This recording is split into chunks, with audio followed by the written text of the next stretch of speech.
Ok, Raúl, otro episodio más. Esta vez vamos a hablar de muchos temas que sucedieron la semana. ¿Okay? Un ligadito que tiene de todo. Un ligadito, vamos con el ligadito. Plomo.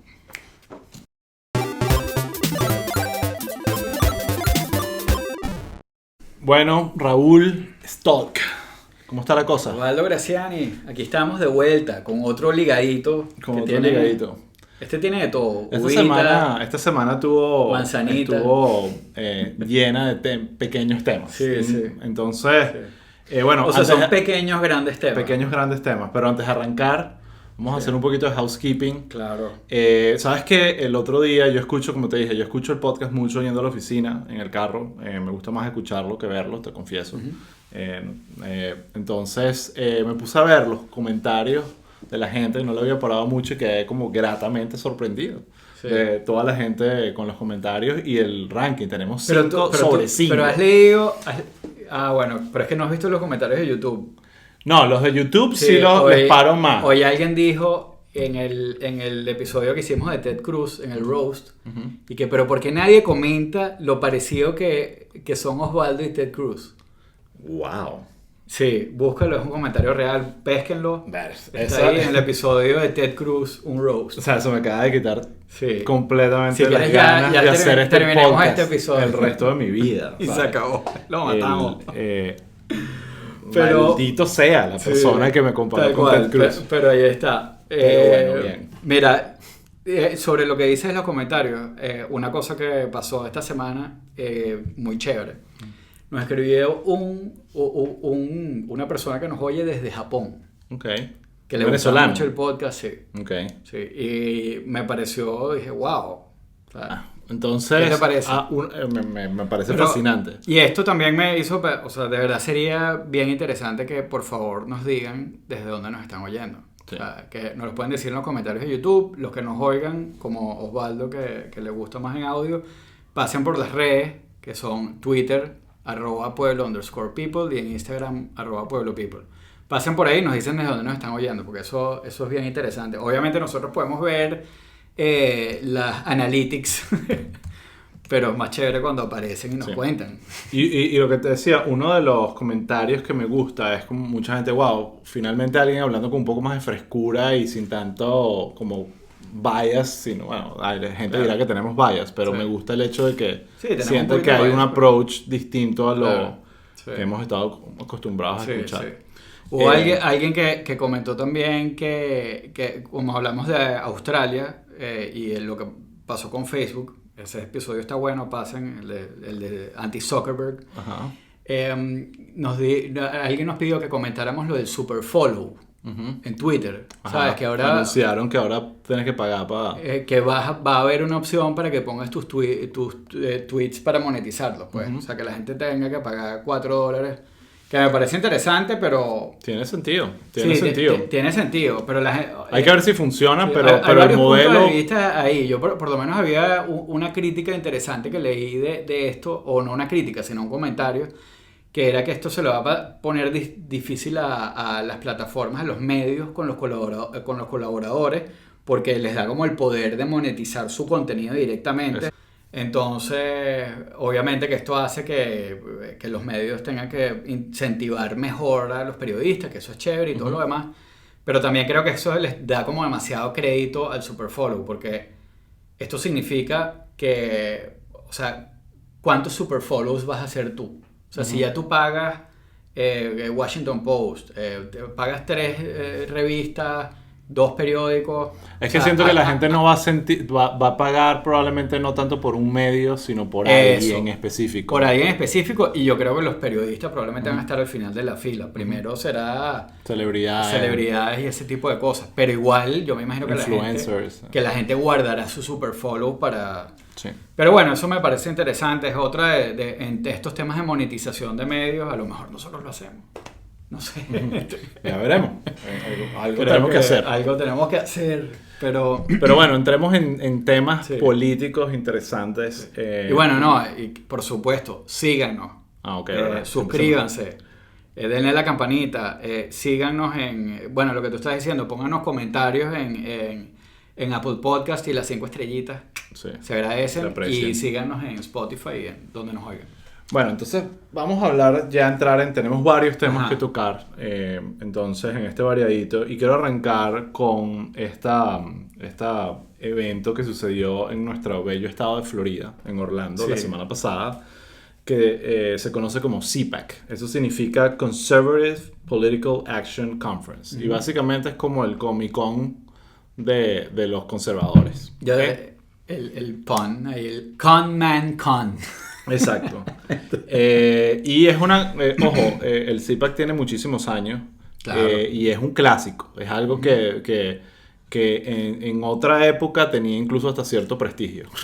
Bueno, no, claro, y Eh, es de esos eventos que se cubren, o sea, que todos los medios lo cubren, es Sí. importante, que dicen... Incluso Sí. hacen sus propias elecciones Sí. internas de Sí. quién debería ser el candidato para las próximas elecciones y cosas así. Y es muy popular por el hecho de que reúne a muchísimos líderes políticos conservadores y todo ese espectro, desde los más loquitos hasta Claro, los más moderados. claro. Pero como hemos dicho, conservador no significa batshit crazy. Exacto. Pero Por eso digo, esta conferencia fue batshit en crazy. una época era un Sí. evento que tenía cierto prestigio. Obviamente para alguien liberal como yo, mucho de lo que escucha ahí o no estás de acuerdo, te parece una locura, Claro. pero eso no quiere decir que... No, pero es que- interesante, es donde se ven los líderes que vienen. Exacto. Claro. Entonces, primer dato interesante, el CPAC siempre se ha celebrado en Washington.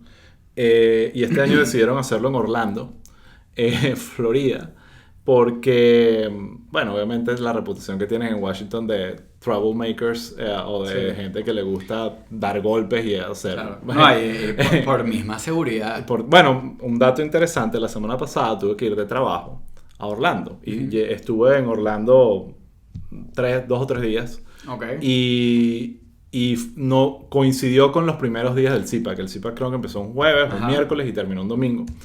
Y te das cuenta rapidito que había bastante seguridad. Era como que parecía que lo que iba a suceder era, no sé, Woodstock o algo así. Sí. Entonces, hablo un poquito de que ya la reputación Sí. de los conservadores... Sí. de hacer desastres está tomando un No, poquito bueno, más de dimensión. Y el país está on its toes. Sí. Porque una cosa que pasó hoy, no es para pasar de tema, pero la sesión de esta tarde en el Congreso la cancelaron por Una amenaza una de... amenaza de terroristas de la derecha. Sí, terroristas O sea, domésticos. literalmente. De eh, grupos de sí, trompistas. radicales, trompistas, bueno, Eh, de lo que sea. Pues, son pero- trompistas, obviamente. Pero bueno, vamos a... con respecto al CPAC, el tema importante del evento, lo mencionamos en el variadito la semana pasada, es que Trump habló. O sea, y estaba pautado para hablar el domingo, que era el último día del evento. ¿Tuviste el discurso? Eso es lo que quiero comentarte. Obviamente, mencionamos esto, ya Trump no es presidente. Usualmente los presidentes, cuando dejan de ser presidente, uno deja de prestarles atención, pero Trump tiene como este elemento de atracción, como, A menos que sea como Obama, accidente, que te accidente de derrites por tránsito. Me derrito por Obama. Por cierto, escuché el podcast que recomendaste y Sí. alucinante, Qué bello, ¿verdad? bello. Tienen que escuchar el Sí, podcast de... ¿Cómo se llama? Renegades. Renegades. Renegades. Born in the USA. Con Bruce Springsteen y Obama, de verdad es increíble. Sí. ¿Lo vas a admitir acá o no? Porque fuera de la grabación, antes de entrar en esta conversación, me hablaste maravillas de Obama y la admiración que tienes por el personaje. Sí, no, me parece... O sea, es lo que te decía, que... O sea, siempre se ha dicho como que el tipo tiene swagger, pero dentro de lo que el swagger como típico de los negros, ellos lo ven como un gallo. Y cuando tú ves la historia de él, el tipo era un gallo en Hawái. Sí. Pero qué gran comunicador es. Es demasiado brillante. Y una cosa que es interesante, aquí brincamos como unos como Me encanta. locos de un como tema. sucede en los podcasts. Nos fuimos por la tangente, pero una cosa que me parece bien interesante de Obama es que el tipo es demasiado joven. Sí, sí, sí. Tiene 59 años, ¿qué Sí. va a hacer? Sí, O sí. sea, tiene una carrera de podcast. Sí, No bueno, sé, fue presidente a los 47. Claro, Claro, pero tiene toda algo una carrera por delante, Bueno, donde lo vamos a está seguir haciendo viendo, podcast, obviamente. firmó con Claro. Netflix. Sí, lo vamos a seguir viendo, pero hasta en la sopa, pero bueno. Pero bueno, volvamos Al discurso de Trump. a lo horrible.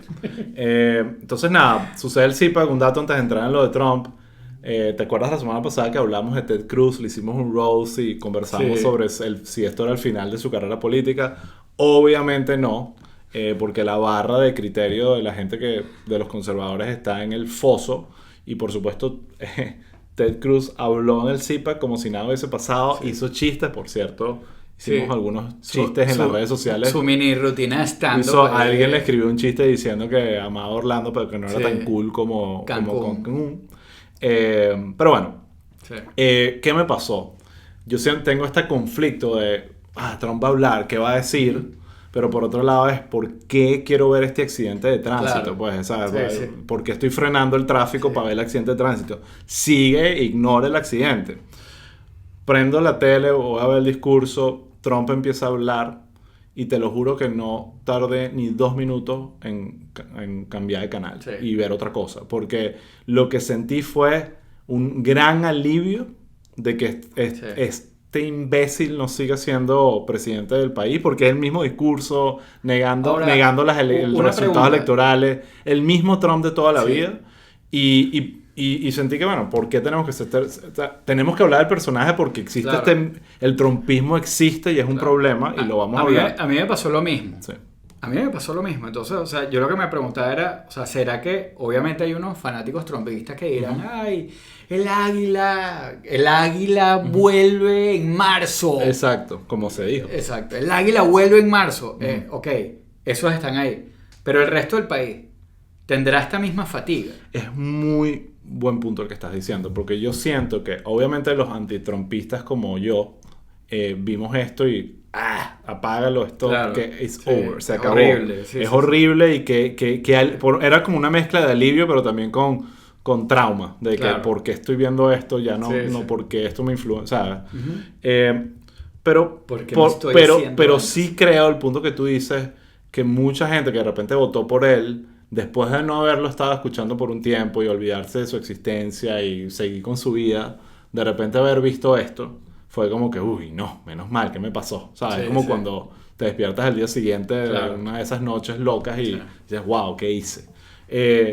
Creo que puede haber algo de eso. Y una señal importante, justamente eso que mencioné, que hubo como un straw poll interno y Trump ganó, pero como con el 60% y hubo como una noción de, ya va, hay mucha gente que incluso en el CIPAC que no quiere que Trump sea el candidato en el 2024. Sí. Entonces creo que posiblemente la estrategia del Partido Republicano es claro. Vamos a... Ron y Trump- DeSantis es el runner-up. Ron DeSantis quedó de segundo, el gobernador de Florida, que es un mini Trump. Pero creo que al punto que iba era como que probablemente los republicanos están diciendo, nos interesa el trumpismo más que Trump y podemos dejar que Trump y su popularidad caiga por su propio peso con todo lo que probablemente le va a pasar en los próximos meses y años, pero nos quedamos con su gente y nos quedamos Claro. con el trumpismo, que es lo que nos interesa para ganar elecciones. Entonces yo creo que, porque ves, desde el mismo Mitch McConnell, que tanto que hablamos la Sí. semana pasada, crucificó a Trump, le marcó la cruz, dijo, si Trump es el nominado, él es el nominado y yo Claro. voto por él. Sí, sí. Entonces Sigue la línea del partido. está todo este tema, pero lo que sí me deja claro, y lo más es mi conclusión con el tema del CPAC, para cerrar y avanzar a otros temas, es que de alguna forma el problema no es Trump. El problema es el Partido Republicano, que tiene una crisis de identidad, una crisis antidemocrática y un problema que va mucho más allá del trumpismo. Simplemente lo que está es manifestándolo. Pero esta gente sigue obsesionada con negar los resultados, con ahorita, otro tema que hablaremos más adelante, es toda esta movida y esta ola de supresión de votos que va a venir montada con el argumento de las irregularidades Sí. que hubo. Entonces, definitivamente nos podemos estar obsesionados con Trump todo lo que queremos y seguir hablando del personaje todos los episodios, pero realmente el problema está en el Partido Republicano. Y eso es algo que quedó mucho más que claro este hermoso fin de semana en Orlando. La típica frase de este podcast: ¿cuál será el futuro del Partido Republicano? El futuro del Partido Republicano es bastante triste y lamentable, pero preocupante porque... Mira... Saltemos. Brincamos de tema. Sí, vamos al a hablar, otro lado. Vamos a hablar paja de los demócratas. Claro. Vamos a hacerlo. Nos las pusieron bombitas. Nos las pusieron bombitas esta semana. Sí. Tú me estabas preguntando algo antes del podcast. ¿Qué? ¿Qué prefería ser yo? ¿El gobernador de Texas o el gobernador de Nueva York? Ok, pero lo digo, no, la pregunta fue, para aclararlo, porque quiero que me la respondas ahorita, es no la posición de gobernador de Texas o la posición de gobernador, sino si prefieres ser... o este carajo. Cuomo, ¿cómo se llama? Chris Cuomo. Andrew Cuomo. Andrew Cuomo, exacto. Chris Cuomo es el periodista de CNN, que también es bastante lamentable. Un personaje, de verdad, que no sé qué hace. Bueno, sí sé qué hace en CNN, pero... Hay un comentario que hacer. Exacto. Pero todo está Andrew Cuomo, que es el gobernador de Nueva York. Y está Greg Abbott, que es el gobernador de Texas, que fue el que obviamente de alguna forma se llevó todos los palos con la crisis que hubo con la tormenta de invierno, pero y el tema eléctrico, pero ayer anunció que ya el COVID se acabó. Todo. Ya el COVID se acabó, señores, estamos perfectos y ahorita va a permitir todo tipo, no hay ningún tipo de restricciones con respecto al COVID. No tienes que usar máscara, está permitiendo otra vez conciertos y eventos grandes. Entonces, evidentemente hay una señal de que las cosas con el COVID están mejorando, pero pareciera que se está jugando un poquito a política más que a ciencia. Sí, está jugando a política más que a ciencia, pero entonces, yo en verdad creo que preferiría estar en sus zapatos que los de Cuomo.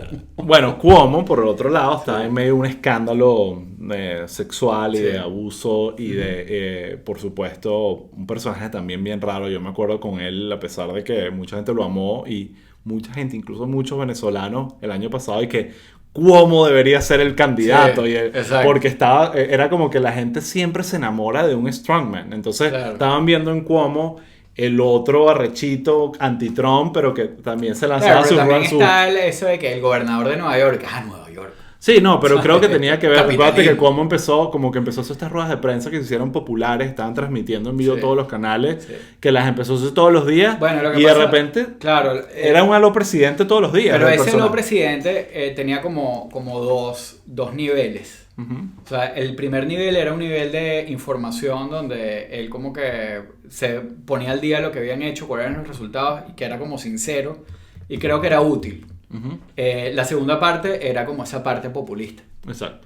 El problema, yo creo, los problemas para Cuomo empiezan mucho después también, cuando ya empiezan a reportarse temas del manejo de la emergencia en Nueva York, pero particularmente está el tema que de hecho, esto es una investigación que está empujando Leticia James, que es la Attorney General de Nueva York, que es sobre el undercount en las muertes de adultos mayores, ancianos. Sí, de los ancianatos. En los ancianatos. Que básicamente, están haciendo como un probe y se dieron cuenta que hay undercount, pero de como 50%. Exacto. Entonces, eso ya es un problema. Estaban desinflando los números. Exacto. Eso es un problema gigante que se le viene. Bueno, no solo eso lo hace un republicano y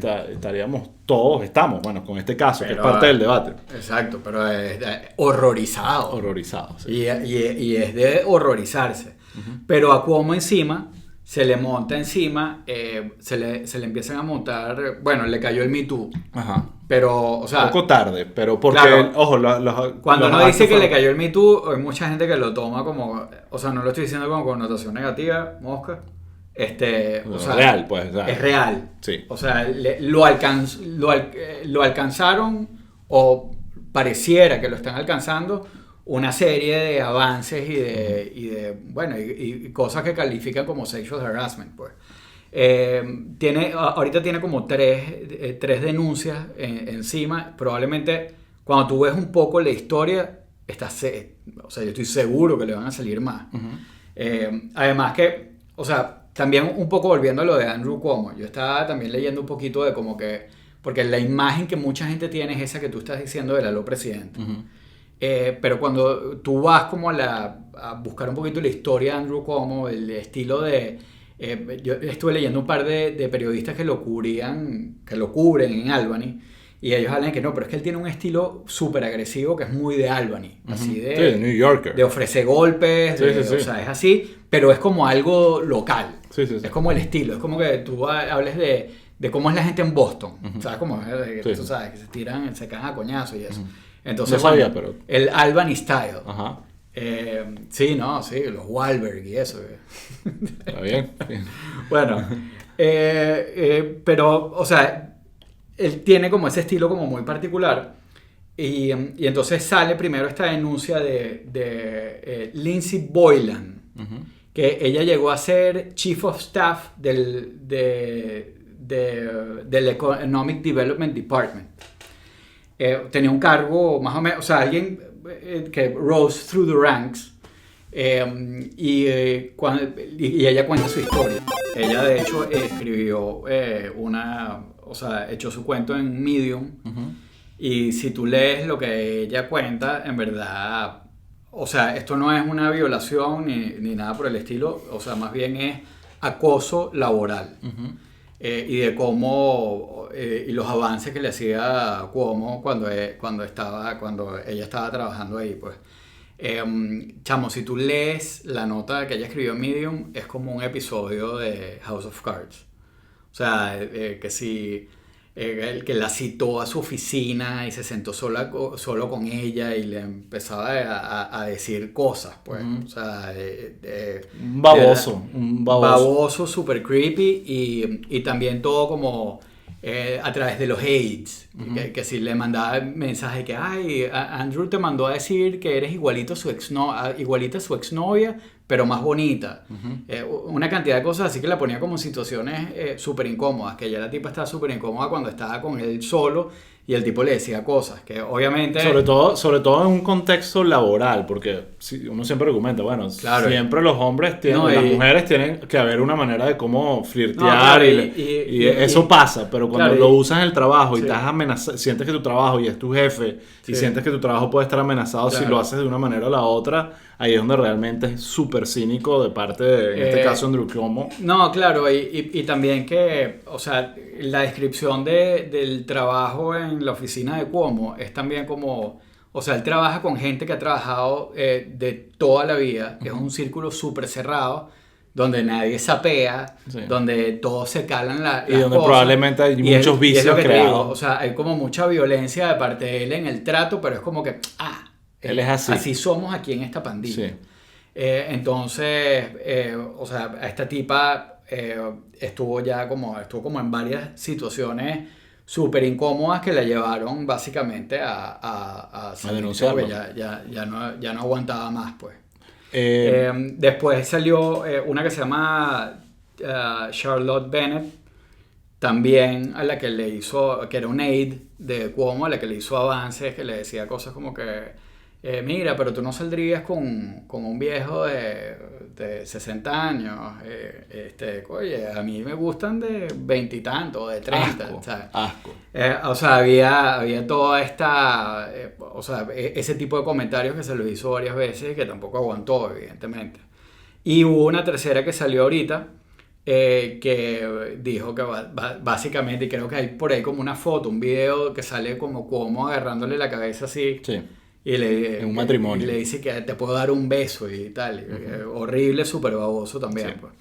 Ahora, o sea, hay muchas cosas que como que conversar de este tema. Primero, es un poquito la reacción de los republicanos. Es como que vieron, o sea, ahí está, y ustedes lo están defendiendo y los medios lo defienden. Es como que, claro. Qué hipocresía. Pero la verdad es que ellos se inventaron en su cabeza que lo están defendiendo. Sí. Es interesante ver, yo veo MSNBC, ayer estaba Lawrence O'Donnell, que tiene un programa a las 10 de la noche, y todo el programa fue reventando a Cuomo. Los medios, el New York Times, tú lo mencionaste, es parte del... El New York Times ha sido es quien entrevista a la Charlotte Bennett. La Attorney General de Nueva York. Los demócratas no están apoyando Cuomo, están dejándolo un poco morir, lo cual es exactamente lo que tienen que hacer. Yo hablaba con mi esposo y le decía, mira, este tipo es que, ¿sabes? Con todo lo que hizo, lo que pasó con lo del COVID, más esto de acoso sexual, sáquenlo. ¿Quién quiere? O sea, de verdad no hay que esperar mucho para tratar de darle el beneficio de la duda. Es como que no, yo creo que aquí nadie se va a parar atrás de él. Exacto. Bueno, pero si estuviésemos hablando del Partido Republicano sería totalmente distinto. Claro, porque ellos funcionan. Los partidos republicanos dio el golpe, no importa. Sí. Claro, ellos tienen esa cosa que como que también lo estábamos hablando antes de arrancar, que es como que tu hermano es un asesino que pica gente y, o sea, un asesino en serie, pero es mi hermano.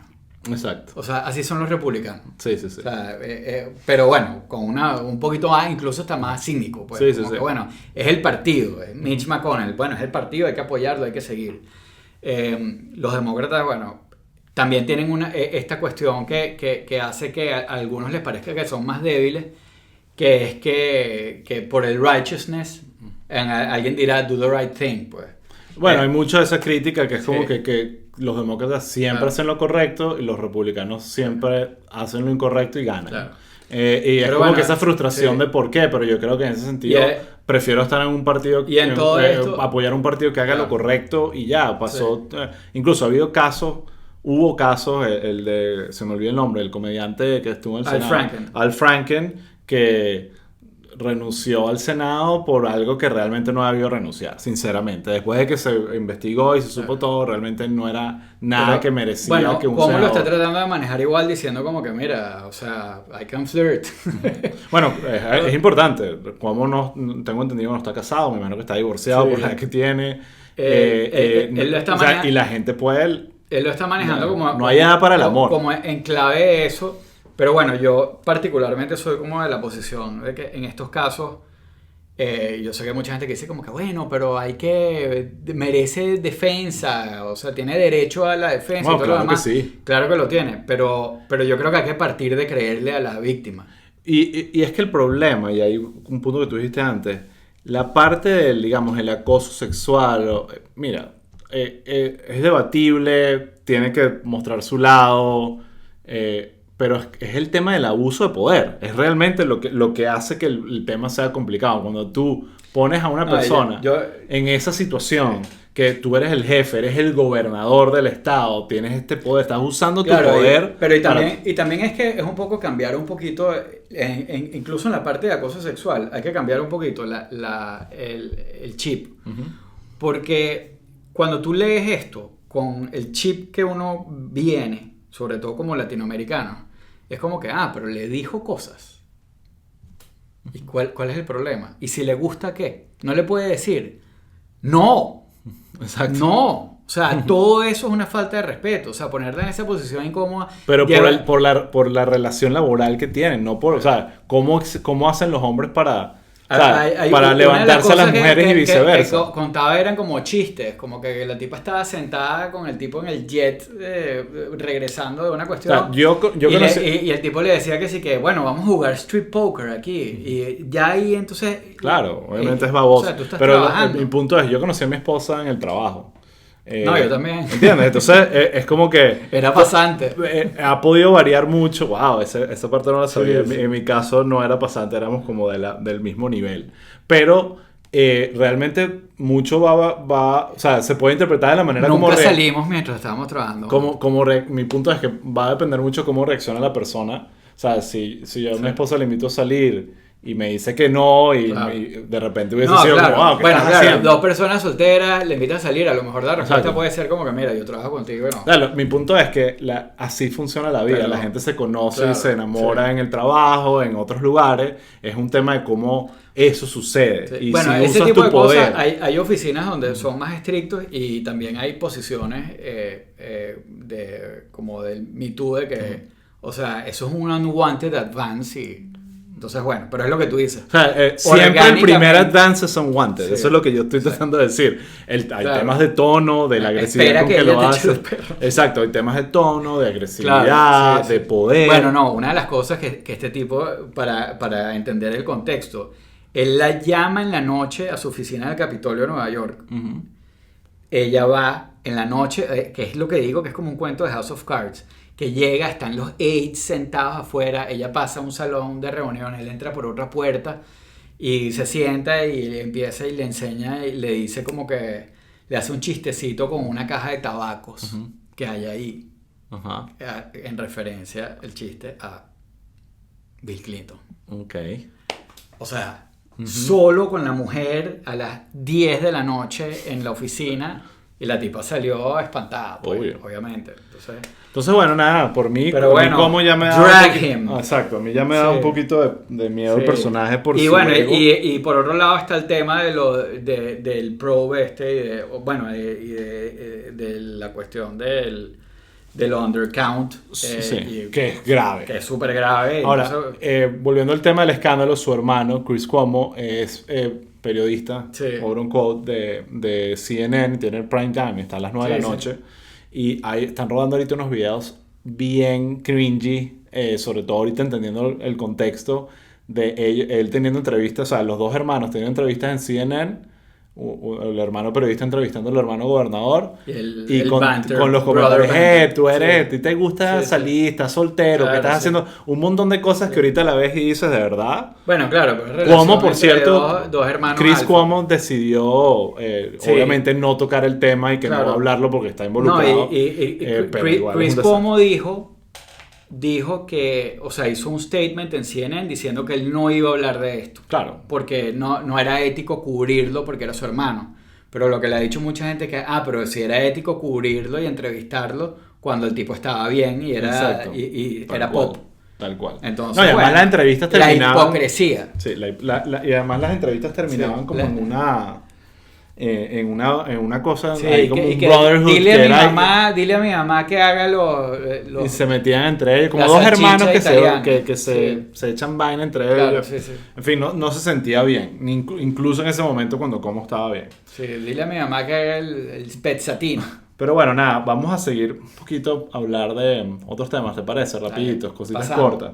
O un tema que quiero hablar rapidito, creo que probablemente más adelante en otros episodios podemos entrar en detalle, hacer un episodio específicamente sobre eso, es sobre el estímulo que el gobierno de Biden y el Congreso ya aprobó, ahorita está en el Senado. Está en el Senado.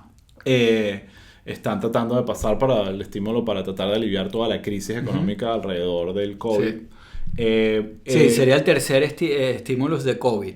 Sería el tercer estímulo de COVID, exactamente. El primero, que fue en abril del año pasado, creo, mayo del año pasado, fue de $2 trillones. O sea, 2 trillion, que son 2 billones en español.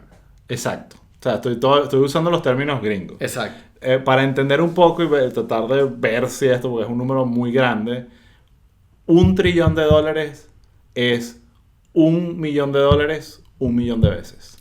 Para ponerlo en contexto, te tengo un ejemplo. Entonces esto sería $2 millones, 1 millón de veces. Un trillion, $1 trillion es lo que el chavismo se espalilló en Venezuela. Exacto. Que una cúpula... El ingreso del boom petrolero fue como alrededor, fue un poco más de $1 trillón. Eso que fue se robaron. Lo que se... O sea, que lo que se robaron un grupito pequeño de venezolanos es lo mismo que va a servir para aliviar la crisis económica de un país de 300 millones de habitantes que es potencia mundial. Más o menos. Wow. Bueno, señores, hasta aquí llegó el episodio. ¿Okay? Por eso en Venezuela que si los casos de corrupción son y que, se robó $20 millones. Déjalo ahí, o sea. Sí, exacto. Y además es como que, ¿qué vas a hacer? O sea, llega un momento donde ya ni siquiera entiendes el valor del dinero. Exacto. No sabes los guisos son de $1 billón ¿sabes? De $1 millardo, que es 1 billion. Sí. Bueno, pero volviendo al tema, se pasó hace un año aproximadamente el primer estímulo durante el gobierno de Trump. Esa fue la primera vez que recordemos que se empezaron a emitir los cheques y Trump quería que el cheque estuviese firmado por él, para que populismo absoluto, del más barato. Después, interesante, cuando la crisis de Obama, la peor crisis, la crisis no de Obama, la crisis económica que Obama heredó. La crisis financiera. La crisis financiera, el paquete en ese momento fue de 800 y pico billones de dólares, o sea, mucho menos de lo que es ahorita.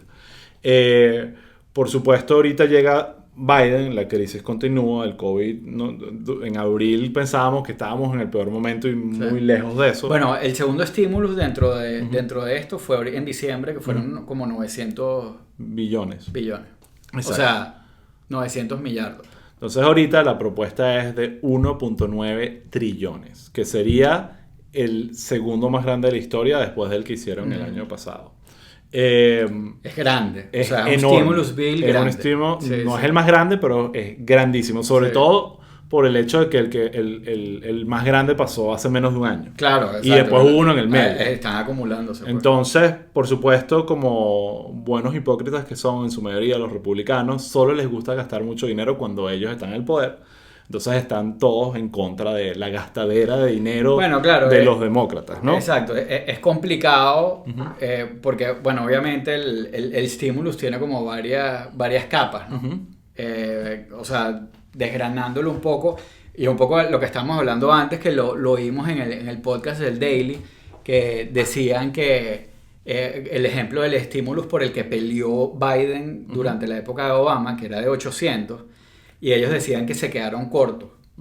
Ellos lo que dicen en este caso es que no están dispuestos a negociar mucho para abajo, porque dicen que si se quedan cortos es mucho peor a que si es más. Porque si se quedan cortos tienes que volver a todo este proceso, empezarlo de cero y es más tiempo. En cambio, si te sobra, aquí hay el chance de que, o sea, el estímulo tiene como varias capas. Y hay chance de que si todo sale el mejor escenario posible, o uno de los mejores escenarios, que como que la mitad del estímulo va a quedar, o sea, es una plata que no se va a usar. Porque el estímulo no solamente es el cheque que le mandan a la gente, sino, muchas cosas. Sino está compuesto de otras cosas. O sea, tiene, o sea, la parte que es dinero, que es el cheque que te llega a ti. O sea, $1,400 que le llega a cualquiera, $1,400 por cabeza. Si eres una familia de 4 personas, claro, que gana menos de $75,000 de 75, entre todos. Pero exacto. No sé si es por uno, porque yo estaba viendo que era como que, bueno, si la familia gana menos de 150, o sea, hay que ver lo que significa el household. pero estaban poniéndole un límite, que exacto. Incluso hoy salió la noticia que aceptaron que, sí, exacto, que si eres, o sea, Elon Musk no va a recibir un exacto. cheque. Entonces está el cheque, está los unemployment benefits, que es muchísima plata, y también están los tickets, ¿cómo se llaman? Se me fue el nombre en inglés. Sí, exacto. Ahorita me viene, está eso, pero del otro lado también está un incremento en testing y en vacunas. Y después hay una cantidad de cosas que dicen los republicanos que, pero es que estos están aprovechando para meter cosas, y los demócratas sí están aprovechando para meter cosas, como el aumento de sueldo a que sea $15 la hora. Sí, pero eso ya murió. ¿Ya lo mataron? Ya lo mataron. Bueno. Pero exacto. A mí me parece interesante porque siento que son esas cosas que están metiendo los republicanos, los demócratas, para después negociar, que es algo normal, una negociación. Claro. Ok, tírale esto para después sacarlo. Claro, los republicanos le tiraron por debajo y le dijeron que que sea 600 billones. Pero eso es interesante, lo mencionan en el podcast de The Daily, porque eso, los moderados republicanos llegaron a que Biden, tenemos una propuesta. ¿Qué tal si en vez de 1.3 trillones hacemos 600 billones? Que básicamente es menos de un tercio de lo que, por supuesto, Biden dijo. Gracias, pero no gracias. Sí. Nosotros vamos con esto. Claro. Hay un modelo que se llama, creo que Budget... ¿cómo es que es? Budget Reconciliation. Es como una táctica que ellos tienen para poder lograr el voto con 50. Ellos lo 51. Ellos lo que van a usar es esta provision para aprobar, o sea, que tiene que ver que si con tax, con cambios es como básicamente la emergencia económica, y que lo pueden aprobar con mayoría simple. Exacto. Y no necesitan Pero algo que sería, creo que primera vez en la historia, es que un estímulo de este tamaño, estamos hablando de, repito, 190 millones, 9 billones. trillones, 1.9 trillones de dólares, que sería eso, 1.9 millones de veces $1 millón. Claro. Es demasiado dinero. Sí, ahí el punto que iba para cerrar es como que sería la primera vez que esto sería un voto de party lines, claro. O sea, que los demócratas todos votan que a favor, broma. los republicanos todos en contra, sí. Y por supuesto, como están 50-50, llega Super Kamala, sí. y vota para romperla en el empate. Sí. Entonces eso sí es un poquito preocupante, de ver como la polarización, pues, porque en todos los demás estímulos hubo voto, o sea, de ambos lados. Esta vez no es así. Bueno, el otro, ya para terminar de fusilarnos al Daily, era que se preguntaban como que, bueno, pero, o sea, claro, los republicanos están usando sus argumentos de ideología. Uh-huh. Pero la pregunta es, pero esto es popular con los republicanos, con el constituency. Y obviamente que sí, porque ¿quién va a decir que no un cheque? Y menos en esta situación. ¿Y quién va a decir que no al bueno, ¿quién debería decir que no? Los que están votando por candidatos que no quieren que esto suceda. Lo irónico, el punto que tú dices, es que realmente este estímulo es hiper popular en la gente. Entonces, la desconexión es del Partido Republicano con su gente y con el resto del país.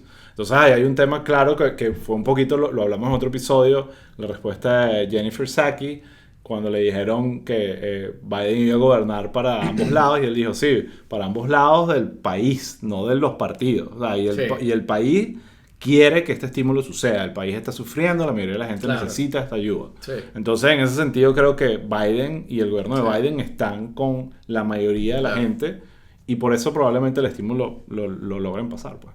Sí. Bueno, vamos a ver qué pasa. Bueno, ya para cerrar, hay un par de temitas rapiditos relacionados con Venezuela. El primero, que lo menciono muy rápido porque todavía está a nivel rumor, pero se siente que hay un poco de movimiento en el Congreso con el tema del TPS. Hoy salió Carlos Vecchio, que digamos es el representante del gobierno de Guaidó aquí en Estados Unidos, agradeciendo al Congreso porque hablaron del tema hoy. Y hay como un consenso de que el TPS para los venezolanos debería suceder pronto, y mi como pulso de Twitterzuela me hace sentir que probablemente el TPS va a suceder en los próximos días. Sí, bueno, es que Venezuela estuvo hoy como por varias razones, o sea, se estuvo discutiendo. De hecho, estaba una congresista María Salazar, María Elvira Salazar. Exacto, estaban discutiendo el tema de Venezuela, y ella a uno de los advisors que tenía ahí le preguntó, esto lo puso en un tweet Sara Kinosian, que creo que reporta para Reuters, creo que es para Reuters en Venezuela. Y le preguntó, y que, mira, en Venezuela, ¿verdad que todavía no hay comida en los automercados? Y el testigo, el advisor, le dijo, y que sí, no hay. Y bueno... se quedaron con la imagen de la crisis del 2016. Yo creo que hay que afinar un poco, porque, claro, también Caracas no es toda Venezuela, pero en Venezuela... No es que no haya abastecimiento de alimentos, sí lo hay. Lo que no hay es plata para comprarlo. Exacto, hoy. Por eso te digo, hubo un momento donde sí no había comida, y la gente estaba comiendo mango. Sí. O sea, eso sí pasó, por eso creo que se quedaron con esa percepción y no han entendido que ha cambiado. Pero bueno, uno de los temas fue que ayer Guaidó recibió una llamada de Blinken, que puso un poco de gente como que... Anthony Blinken es el secretario de Estado. El secretario de Estado de Estados Unidos. Hicimos un episodio sobre él, Pueblo Person, vayan, escúchenlo, está muy bueno. Y no solo de él, sino además del Foreign Minister de Canadá, que hablaron y tal. Antes de que la gente empiece a especular que es que el águila se despertó y vuelve y la invasión viene. En los últimos días hubo una reunión con el embajador para Venezuela, con James Story, que se reunió la oposición, Y ahí se hablaron de una cantidad de cosas que tienen que ver con ayuda humanitaria, con vacunas y con la transición de Venezuela a través de unas elecciones libres y todo esto. O sea, toda esa lista de cosas es lo que dijo Blinken, que habló con Guaidó. Entonces, esto es básicamente una continuación o como el financiamiento. Mira, el mensaje llegó, aquí está, sí, y hablaron de eso. Hay todo un tema ahorita en Venezuela, por supuesto, con lo de la transición y las elecciones, porque varias figuras importantes de la oposición las están postulando para el CNE, para el CNE controlado por el chavismo, para ver si, bueno, el chavismo se abre y se sienta, porque en teoría como que el rol que Estados Unidos podría tener es como que un facilitador de negociaciones. Entonces, eso como que también generó un poquito de expectativa de, bueno, ¿qué pasó con Guaidó? Y después llegó la llamada esta. Pero eso no quita ni pone. O sea, y no significa que es que la oposición tiene sus divisiones, pero las divisiones, o sea, ahí están todos de acuerdo en que, ok, la finalidad es llegar a unas elecciones con mejores condiciones, pero básicamente el debate interno en la oposición es si la elección incluye presidenciales o no. O si las elecciones con buenas condiciones son las regionales que ahorita está proponiendo el chavismo.